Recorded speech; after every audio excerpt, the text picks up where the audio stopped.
Babayan, this is not an isolated incident. It's happening all over the country. No, yung lawlessness from the hands of the law enforcers themselves is happening all over the country. At yung may contest pa. May pa-contest pa, pasiklaban pa mga baliw na to, di ba? So, we saw that today in Congress, no? Nagbibidahan ang mga legislators kung sino yung pinaka-arrogante, sino yung may grave, yung sino mas magaling manangga at gumawa ng grave abuse of power, no? Sino yung, at nakikita natin dito, no? For the past how many days, and this to me is the landmark of the Marcos administration. Hindi ito nangyayari in pockets lang. This is happening all over the country.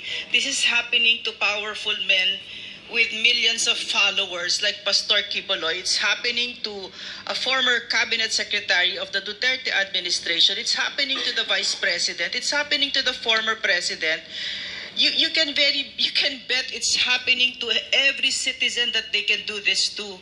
No, so kanina nakita natin sa Kongreso yung sinabi ni Ron Salo, no?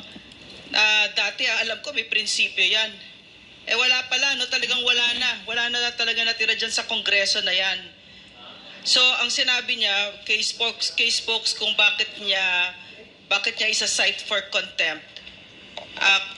At ano pa ginandahan pa niya, sinabi niya dahil ninong kita, dahil loprang, 'di ba?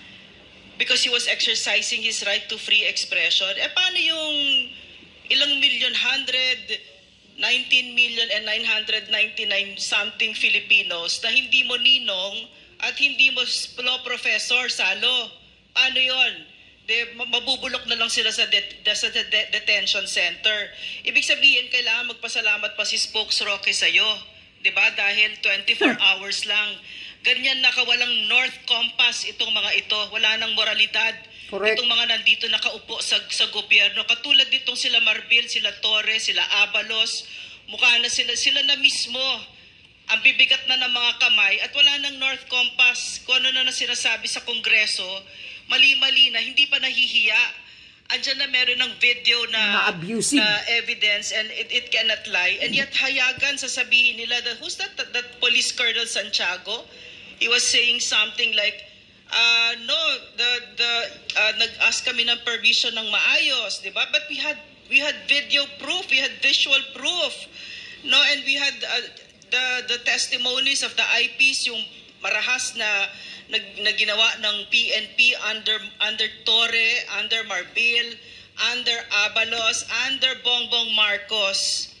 And again, but I see past all of them and I see Bongbong Marcos. Napakalagim ng Marcos presidency. And once again, no, this is the worst president that this country has ever had. And you know what I think? Why? Because he is, and I think it is true because he has not said otherwise, that he is under the grip of a very powerful illegal substance, cocaine.